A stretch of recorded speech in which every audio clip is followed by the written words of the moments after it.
Today I'm going to show you how to replace the Peugeot 5008 key battery. The battery is in here. See, if you slide the this to the side, yeah, you remove the key, emergency key here.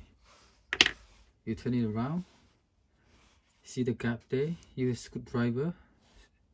Yep. To push the cover up.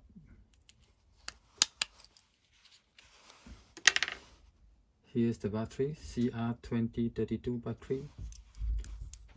Pry it out like that. To replace it, yeah, the spring side going first. Yeah, push it in like that. Push it in. And put the cover back on, yeah, like that, yeah. Press it down. And put the emergency back in. Okay, thank you for watching. Please subscribe to the channel. Thank you.